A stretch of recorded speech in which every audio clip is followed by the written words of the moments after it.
Radio Claret América presenta Sediento de ti, la palabra, fuente de vida, con el sacerdote misionero claretiano Tony Díaz. Reflexiones diarias del Evangelio. Aquí iniciamos.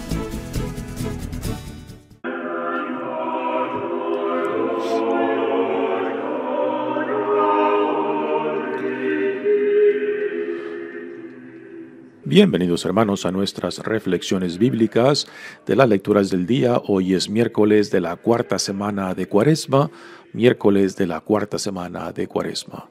La primera lectura de hoy viene del profeta Isaías, capítulo 49, versículos 8 al 15.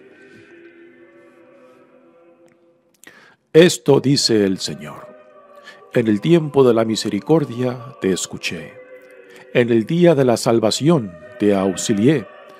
Yo te formé y te he destinado para que seas alianza del pueblo, para restaurar la tierra, para volver a ocupar los hogares destruidos, para decir a los prisioneros, salgan, y a los que están en tinieblas, vengan a la luz. Pastarán de regreso a lo largo de todos los caminos, hallarán pasto hasta en las dunas del desierto. No sufrirán hambre ni sed. No los afligirá el sol ni el calor, porque el que tiene piedad de ellos los conducirá a los manantiales. Convertiré en caminos todas las montañas y pondrán terraplén a mis calzadas. Miren, esto vienen de lejos, aquellos del norte y del poniente, y aquellos otros de la tierra de Senim. Griten de alegría, cielos, regocíjate, tierra, rompan a cantar montañas, porque el Señor consuela a su pueblo, y tiene misericordia de los desamparados. Sión había dicho: el Señor me ha abandonado, el Señor me tiene en el olvido. ¿Puede acaso una madre olvidarse de su criatura, hasta dejar de enternecerse por el hijo de sus entrañas? Aunque hubiera una madre que se olvidara, yo nunca me olvidaré de ti, dice el Señor Todopoderoso. Palabra de Dios. El salmo responsorial es el Salmo 144 y el responsorio es: el Señor es compasivo y misericordioso. El Señor es compasivo y misericordioso. El Señor es compasivo y misericordioso, lento para enojarse y generoso para perdonar. Bueno es el Señor para con todos, y su amor se extiende a todas sus criaturas. El Señor es siempre fiel a sus palabras y bondadoso en todas sus acciones. Da su apoyo el Señor al que tropieza y al agobiado alivia. Siempre es justo el Señor con sus designios y están llenas de amor todas sus obras. No está lejos de aquellos que lo buscan. Muy cerca está el Señor de quien lo invoca. El Señor es compasivo y misericordioso. El Evangelio de hoy viene de Juan, capítulo 5, versículos 17 al 30. En aquel tiempo Jesús dijo a los judíos que lo perseguían por hacer curaciones en sábado: mi Padre trabaja siempre y yo también trabajo. Por eso los judíos buscaban con mayor empeño darle muerte, ya que no solo violaba el sábado, sino que llamaba Padre suyo a Dios, igualándose así con Dios. Entonces Jesús les habló en estos términos: yo les aseguro, el Hijo no puede hacer nada por su cuenta y solo hace lo que le dé hacer al Padre. Lo que hace el Padre también lo hace el Hijo. El Padre ama al Hijo y le manifiesta todo lo que hace, le manifestará otras obras todavía mayores que estas, para asombro de ustedes. Así también el Hijo da la vida a quien Él quiere dársela. El Padre no juzga a nadie, porque todo juicio se lo ha dado al Hijo, para que todos honren al Hijo como honran al Padre.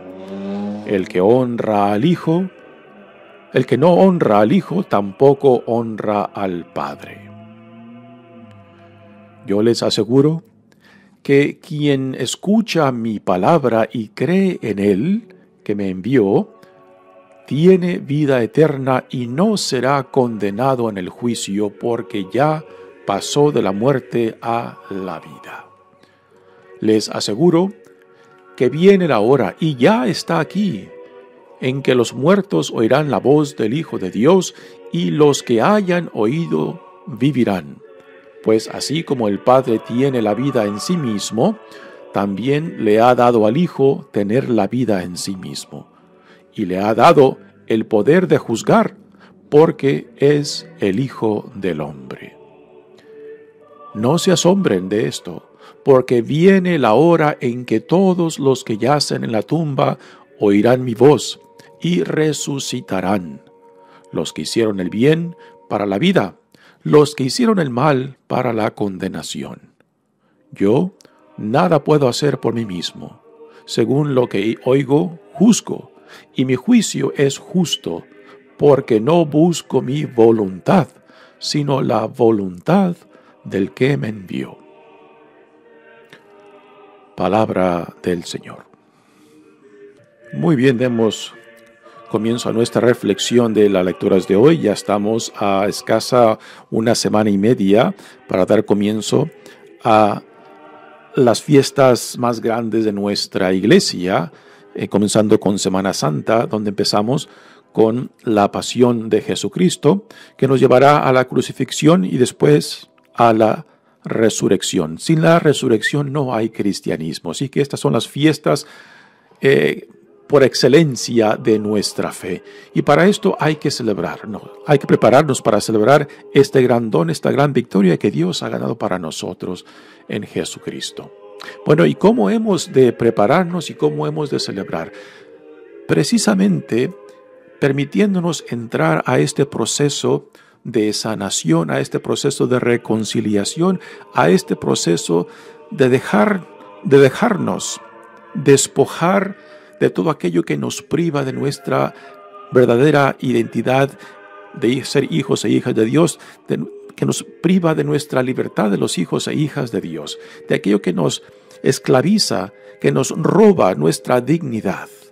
Este es el proceso de la Cuaresma, que tengamos que nombrar, que tengamos que poner el dedo en la llaga de aquello que nos separa, de aquello que nos priva, de aquello que nos hace ajenos a nuestra verdadera vida en Cristo. Y para esto se requiere mucho valor, para entrar en esas áreas donde quizás aún no hemos permitido que la luz y la gracia de Dios penetre. Esta es la invitación que se nos da año tras año. Por eso, el vivir el año litúrgico es un proceso constante de vida, de que en nuestras vidas vamos acumulando a veces heridas, vamos acumulando a veces, como decimos, pecadillos, ¿no?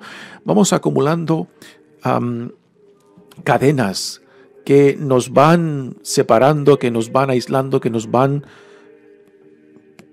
poniendo en lugares que nos privan, que nos separan tanto de Dios como del prójimo, como de nosotros mismos.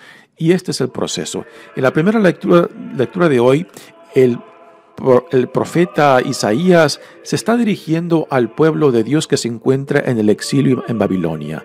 Y el pueblo se encuentra quizás a oscuras y quizás desesperados porque se siente olvidado de la mano de Dios. Y estas palabras del profeta Isaías vienen de lo que se le llama tradicionalmente el segundo libro, o la segunda parte del libro de Isaías, que también lleva el nombre de libro de la consolación, porque son palabras muy enternecedoras donde Dios le habla al corazón de Israel, del Israel que se encuentra en el exilio, para que no pierda esperanzas, para que se mantenga fiel. Ahora, nosotros que leemos esta lectura del profeta Isaías, ¿cómo es que nos habla? Bueno, ¿quién de nosotros no ha tenido o no tiene experiencias de exilio, ya sea de nuestro país, o ya sea de la familia, o ya sea de la sociedad, o ya sea de mí mismo, ¿no? Entonces, esta experiencia del exilio se puede aplicar a toda generación, a toda persona que nos encontramos separados, aislados, en conflictos y quizás divididos de todo aquello que nos da vida, ¿no? Pues el Señor viene para sanar estas heridas, el Señor viene para reconciliarnos, el Señor viene para que podamos entrar a esta vida de plenitud que Él nos da en Jesucristo. Así que estas palabras de consuelo del profeta Isaías al pueblo de Israel también pueden ser palabras como agua viva para nosotros, para que no desesperemos, del Dios que constantemente viene a nosotros para rescatarnos, para sanarnos, para reintegrarnos y para regresarnos la dignidad que quizás hemos pisoteado. Y de nuevo, esto es el proceso de la Cuaresma. Pero esta gracia de Dios no cae como acto de magia. Viene a nosotros cuando nos permitimos, cuando nos damos el permiso de entrar a este proceso de identificar, nombrar aquello que me separa, aquello que me aísla tanto de Dios, del prójimo, como de mí mismo, ¿no? Dice el profeta Isaías: esto dice el Señor: en el tiempo de la misericordia te escuché, en el día de la salvación te auxilié. Yo te formé y te he destinado para que seas alianza del pueblo, para restaurar la tierra, para volver a ocupar los hogares destruidos, para decir a los prisioneros: salgan, y a los que están en tinieblas: vengan a la luz, ¿no?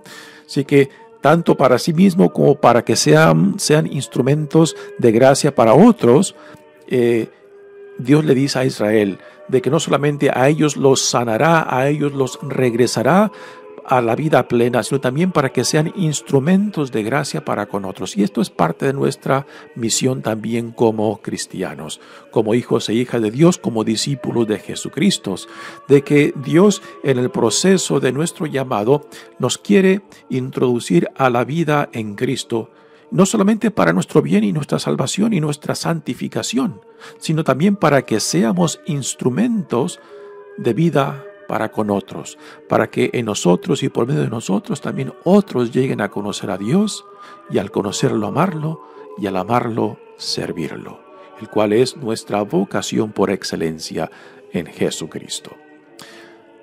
Continúa el profeta Isaías: pastarán de regreso a lo largo de todos los caminos, hallarán pasto hasta en las dunas del desierto. Si han visto alguna vez en el desierto las dunas, los cerros de arena, o si alguna vez han ido a la playa donde hay tipo de ambiente desértico, donde hay dunas, pues esta imagen de desierto, de pura arena, y la imagen que nos presenta aquí Isaías es de que aún en ese tipo de ambiente va a haber frutos, pasto. Pastarán de regreso a lo largo de todos los caminos, hallarán pasto hasta en las dunas del desierto, ¿no? Así que este es un lenguaje mesiánico, apocalíptico y por tanto simbólico. Lo que nos quiere decir el profeta Isaías es de que no desesperemos aún en medio de nuestro exilio, de nuestra experiencia de dificultad, de oscuridad, de tribulación, ¿no? De que no nos soltemos de la mano del Señor. Continúa diciendo: no sufrirán hambre ni sed, no los aflijará el sol ni el calor, porque el que tiene piedad de ellos los conducirá a los manantiales. Nuevamente, el símbolo del agua para un pueblo que vive rodeado del desierto, pues un símbolo de vida. Convertiré en caminos todas las montañas y pondrán terraplén a mis calzadas. Enderezar los caminos, allanar las montañas y los cerros. Otra imagen de que Dios escribirá recto con líneas torcidas, ¿no? ¿Quién de nosotros no tiene experiencias de estas líneas torcidas en nuestras vidas, de errores, de daños, de heridas que llevamos dentro, ¿no? Pero que Dios dice que aún eso pueden ser fuente de vida, fuente de esperanza, siempre y cuando nos dejemos sanar y guiar por Él.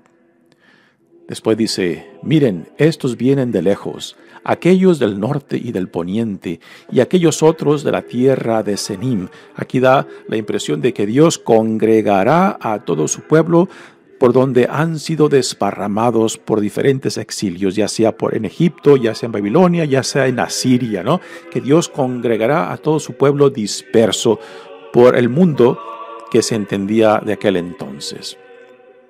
Griten de alegría, dice, cielos, regocíjate tierra, rompan a cantar montañas, porque el Señor consuela a su pueblo y tiene misericordia de los desamparados.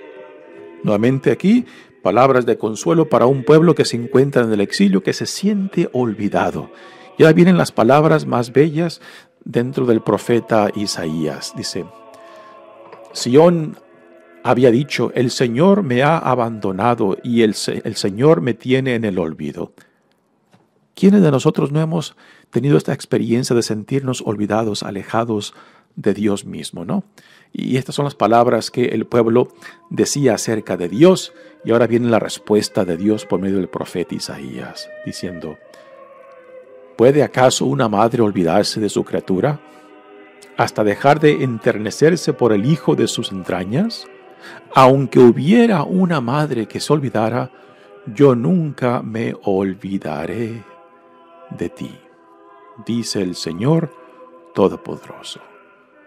Palabras de gran consuelo, palabras que enternecen el corazón, porque Dios nos dice, aun cuando te sientas olvidado, aun cuando sientas que Dios te ha soltado de su mano, de que no desesperemos, de que no nos dejemos llevar a la desesperación, puesto que Dios siempre está ahí, quizás donde menos pensamos.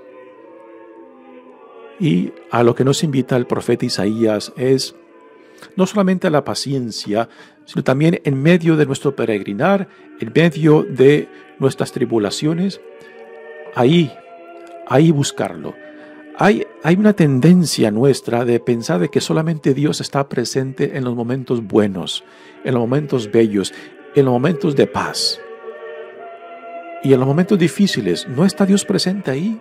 En los momentos de oscuridad y de sufrimiento, ¿no está Dios presente también ahí?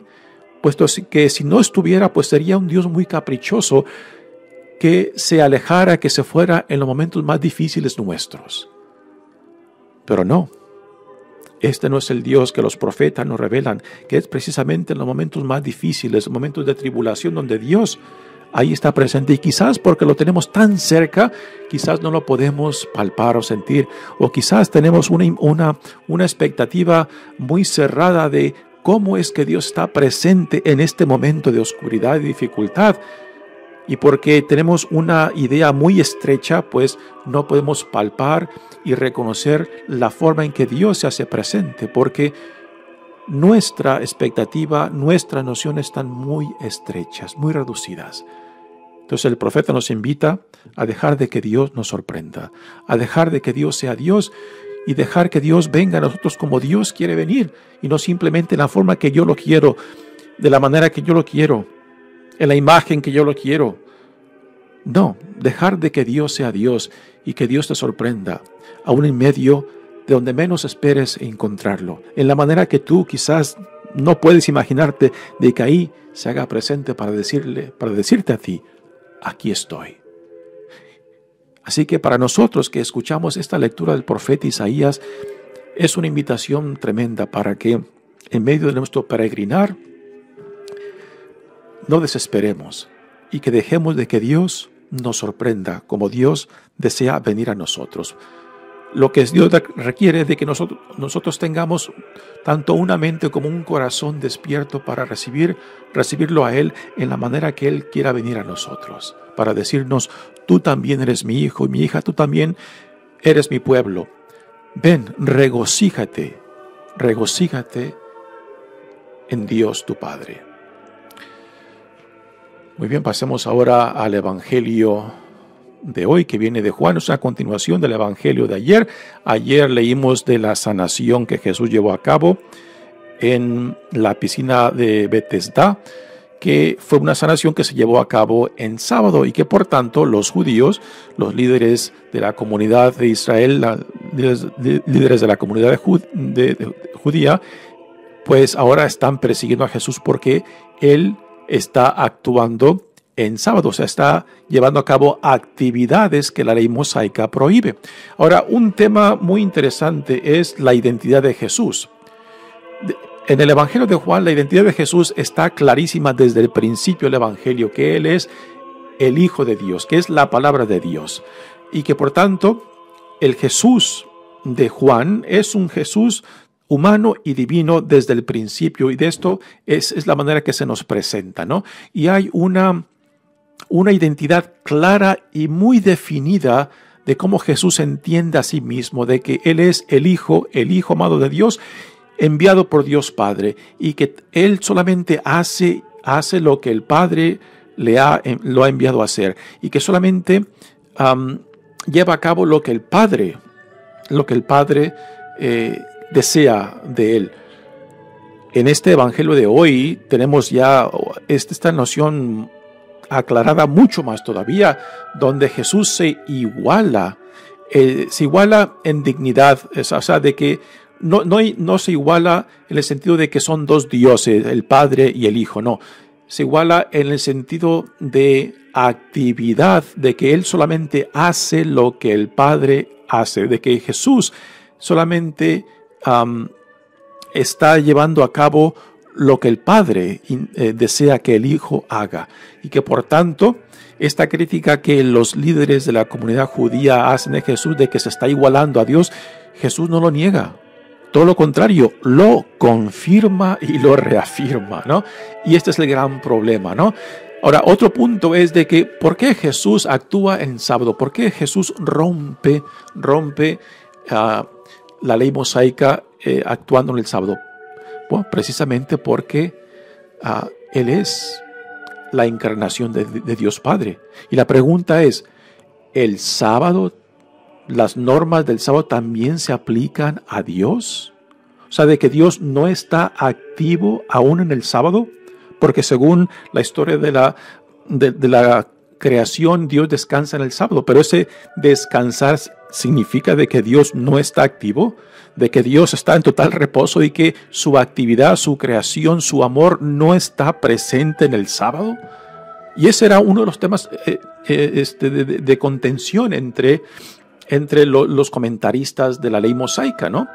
Así que cuando Jesús se iguala en actividad, en dignidad a Dios Padre, entonces Él está diciendo de que la ley del sábado, las exigencias del sábado no se aplican a Dios, porque Dios está por encima del sábado. Y si Dios está por encima del sábado, pues también el Hijo está por encima del sábado, porque el Hijo solamente hace lo que el Padre hace. Y este es lo que está detrás del por qué Jesús sana en sábado. Por ejemplo, el caso de ayer que leímos de este hombre que llevaba 38 años paralítico y fue sanado en sábado. Bueno, muy bien se podía haber esperado un día más para sanarlo, ¿verdad? Sí, siguiendo la lógica de guardar el sábado. Pero el sábado no se aplica a Dios. Y si no se aplica a Dios, tampoco se aplica al Hijo, Jesucristo. Y esta es la lógica del por qué Jesús actúa en el sábado. Porque el Padre actúa aún en el sábado. Porque el sábado, la ley del sábado, las prescripciones del sábado no limitan a Dios Padre. Y si no limitan a Dios Padre, tampoco limitan a Dios Hijo. Así que dice, mi Padre trabaja siempre y yo también trabajo, ¿no? Esto aclara definitivamente, ¿no?, la identidad de Jesús y el por qué Jesús actúa aún en el sábado. porque Dios aún actúa. Y las prescripciones del sábado no se aplican a Dios y por tanto no se aplican tampoco al Hijo. Por eso los judíos buscaban como con mayor empeño darle muerte, ya que no solo violaba el sábado, sino que llamaba Padre suyo a Dios, igualándose así con Dios, ¿no? Aquí está el problema fundamental por el cual los líderes de la comunidad judía lo rechazaban, porque Jesús se igualaba a Dios llamándose hijo de él, y lo cual también aquí entra otro problema teológico muy impresionante por el sentido del monoteísmo en el judaísmo, que también lo tenemos en nuestra fe cristiana, de que hay solamente un Dios. Y si Jesús se iguala a Dios Padre, ¿quiere decir que hay dos dioses?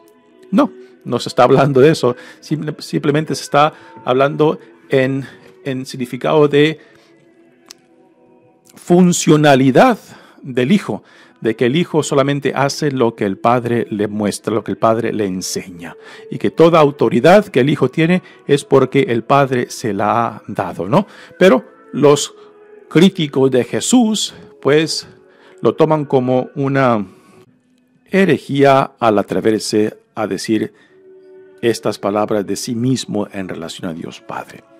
Continúa el Evangelio diciendo: entonces Jesús les habló en estos términos: yo les aseguro, el Hijo no puede hacer nada por su cuenta y solo hace lo que le ve hacer al Padre. Lo que hace el Padre también lo hace el Hijo. El Padre ama al Hijo y le manifiesta todo lo que hace. Le manifestará otras todavía cosas mayores que estas para asombro de ustedes. Así que aquí en estos versos Jesús está dejando claro de que Jesús no está actuando por sí mismo, de que solamente Él actúa porque el Padre lo ha enviado y solamente está llevando a cabo la voluntad de Dios Padre. Jesús nunca se apunta a sí mismo, siempre apunta a aquel que lo ha enviado. Así como el Padre resucita a los muertos y les da la vida, así también el Hijo da la vida a quien Él quiere dársela. Dios es el Dios de la vida y de la muerte. Igualmente, Jesús se aplica a esto porque es algo que Dios Padre le ha dado, de que en Él está la vida como la muerte. El Padre no juzga a nadie porque todo juicio se lo ha dado al Hijo, para que todos honren al Hijo, como honran al Padre. El que no honra al Hijo tampoco honra al Padre. De aquí viene la crítica de Jesús a los líderes que lo rechazan. Si no honran a Dios Padre, pues tampoco honrarán al Hijo, Jesús. Y al rechazar al Hijo, pues también están rechazando al Padre, quien lo ha enviado. Yo les aseguro, dice el evangelista Juan, que quien escucha mi palabra y cree en Él que me envió, tiene vida eterna y no será condenado en el juicio, porque ya pasó de la muerte a la vida. Aquí tenemos un concepto de la vida eterna interesante. A esto se le llama escatología realizada, o sea, de que el fin de la salvación ya está presente, de que en Cristo mismo el reinado de Dios ya está presente. La vida eterna ya se puede vivir. Las primicias de la vida eterna ya se pueden ver en Cristo cuando creemos en Él, nos identificamos con Él, nos identificamos con su visión del reino. Y esto, creer, esto, identificarse, esto, hacer nuestro la visión del reino de Jesucristo, es ya probar, vivir las primicias de la vida eterna. A esto se le llama escatología realizada, que los frutos de la eternidad ya están presentes en esta vida. Pero también el Evangelio de Juan habla de la escatología futura. O sea, en Cristo ya la vida eterna se hace presente en Él y por medio de Él. Pero la glorificación o la plenitud de esta vida está en el futuro. Dice, les aseguro que viene la hora, y ya está aquí, en que los muertos oirán la voz del Hijo de Dios, y los que lo hayan oído vivirán. Pues así Como el Padre tiene la vida en sí mismo, también le ha dado al Hijo tener la vida en sí mismo y le ha dado poder de juzgar porque es el Hijo del Hombre. Aquí viene y empieza a entrar al sentido de la escatología futura, o sea, del fin de los tiempos en el futuro. No se asombren de esto porque viene la hora en que todos los que yacen en la tumba oirán mi voz y resucitarán. Los que hicieron el bien para la vida eterna, para la vida, los que hicieron el mal para la condenación. Yo nada puedo hacer por mí mismo. Nuevamente, el Hijo solamente hace lo que el Padre le permite, lo que el Padre le ha enseñado. Según lo que oigo, juzgo, y mi juicio es justo, porque no busco mi voluntad. No es la voluntad de sí mismo que Jesús hace, sino la voluntad de Dios Padre quien lo envió, sino la voluntad del que me envió. Así que nuevamente aquí Jesús no rechaza a la crítica de de aquellos que no aceptan la identidad ni la autoridad de Jesús, sino todo lo contrario. Jesús afirma su identidad como Hijo de Dios y también su autoridad que viene de Dios Padre, ¿no? Así que es un evangelio muy interesante, particularmente dentro del tiempo de la Cuaresma, donde somos invitados a identificarnos plenamente con la persona de Jesús, con sus palabras, con su visión del reino y hacerla nuestra. Pero identificarnos no es algo intelectual, es algo existencial, lo cual nosotros nombramos, identificamos aquello que nos priva, aquello ya sea emocional, intelectual, experiencias personales, sociales, todo aquello que nos separa tanto de Dios como del prójimo, como de mí mismo, ¿no? Para que Dios venga, nos ilumine nuestra oscuridad, sane nuestras heridas, nos reconcilie tanto con Él, con otros, conmigo mismo, para poder llegar a esta gran celebración de la vida nueva en Jesucristo, en su resurrección. Mi nombre es Padre Tony Díaz, misionero claretiano. Que Dios los bendiga. Radio Claret América presentó Sediento de ti, la palabra. Fuente de vida. Sus comentarios son importantes. Contáctenos en radioclaretamerica@gmail.com.